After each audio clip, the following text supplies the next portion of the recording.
Pera. Dito umiikot ang buhay ng tao. Pag wala ka nito, parang ang basura sa mundo.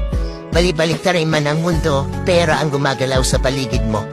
Ito yung bagay na nalikha ng tao na hinahanap-hanap ng kahit sino. Hindi mo mabibili ang gusto mo pag wala ka nito. Hindi mo mapapalapit ang mga tao sa paligid mo pag wala ka nito. Pera na kayang sumira ng pagkakaibigan at pamilya. Minsan kakaibiganin ka pag may pera ka.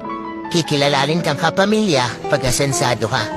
Pero pag nawala sa iyo ang pera mo, lalabas ang tunay na hulay na nasa paligid mo. Matutong magtabi para sa sarili, huwag bigay dito, bigay doon. Kasi sa huli, ikaw din ang mamumulubi.